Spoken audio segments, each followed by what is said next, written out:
สบายดีลูกเพจทุกท่านที่กำลังติดตามเพจ Forex for Lao สั่งรายได้ทุกทีเพื่อคนลาวเนาะ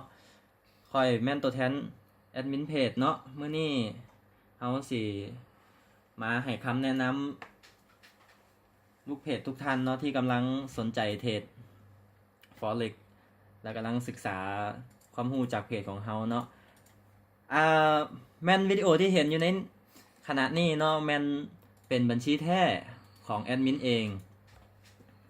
ที่ตอนนี้ก็กำลังติดลบอยู่เนาะนี่ที่เห็นเลยก็คือ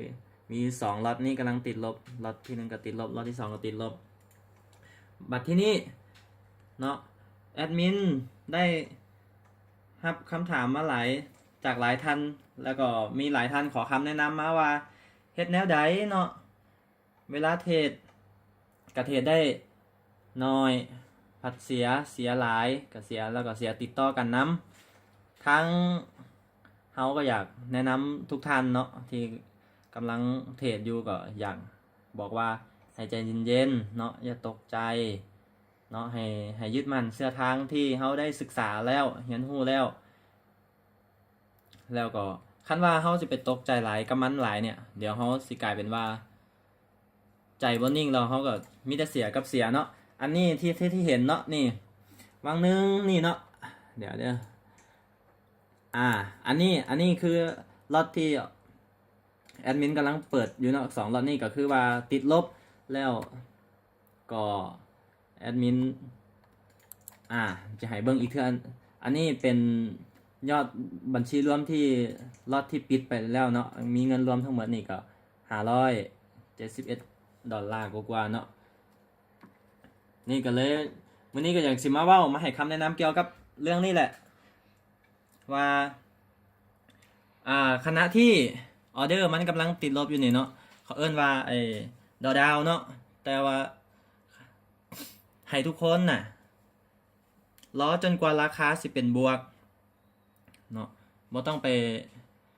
ตื่นตระหนกหลายให้เบิ่งทิศทางตามเทรนด์ของตลาดนะว่าเป็นแนวใดแต่หากว่ามันติดหลายแท้ๆก็เฮาบางเทื่อเฮาก็จำเป็นต้องเสียล็อตนั่นไปเนาะก็ไว้เก่งกำไรล็อตใหม่ก็ได้บ่เป็นหยังทีนี้หลายคนขอคำแนะนำมาแอดมินก็อย่างสิบอกว่าให้ศึกษาเกี่ยวกับเรื่องนี้เรื่องที่สำคัญเลยก็คือว่าเทรดจังใดให้บวกเทรดจังใดให้ได้ดีเนาะแล้วก็แอดมินก็อยากแนะนำว่าในวิดีโอแอดมินก็ได้สั่งไว้แล้วก็ลงไว้ในเพจแน่แล้วก็ข้อบทความต่างๆแอดมินก็ได้ลงไว้ให้เบิ่งแล้วเนาะว่าการ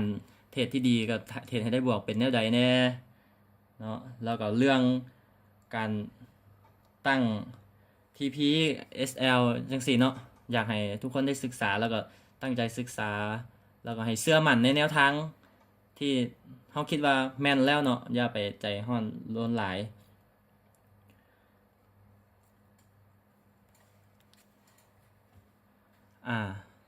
นี่เนาะอย่างที่เห็นนี่ตอนนี้ของแอดมินก็กำลังติดลบอยู่แต่แอดมินก็บ่ได้ปิดลบปิดออเดอร์หรือว่าจังใดก็ยังเฝ้าคงรอต่อไปแล้วกันนั้นถ้าลูกเพจคนใดเนาะสนใจก็ให้ศึกษาเพิ่มเติมได้จากเพจนี่แหละเนาะวิดีโอที่เฮาเฮ็ดติดตามได้เนาะอันนี้ก็แม่นเป็นวิดีโอที่แอดมินเฮ็ดให้เห็นว่าถึงจะติดลบแต่ก็ต้องใจเย็นเนาะแล้วก็อยากให้ทุกท่านเนี่ยติดตามไปเรื่อยๆเนาะว่าเดี๋ยวเฮาสิทางเพจของเฮาสิซอยจัดสร้างวิดีโอขึ้นมาเรื่อยๆเพื่อเป็นแนวทางแนะนำความรู้ให้ทุกท่านได้ประสบความสำเร็จในการเทรดเนาะอยากให้ทุกคนก็กดไลค์กดแชร์วิดีโอแล้วก็ติดตามเพจเฮาไปเรื่อยๆเนาะอนาคตภายต่อไปเฮาก็สิได้สร้างวิดีโอใหม่ๆขึ้นเรื่อยๆแล้วก็บ่ได้อาจสิได้พบพอกันในไลฟ์สดเนาะขอบใจเด้อก็อยากให้ทุกคนเชื่อมั่นอย่าตกใจเนาะให้รอเวลาที่ดีสร้างโอกาสโดยขอบใจขอให้ประสบความสำเร็จทุกๆท่านเด้อ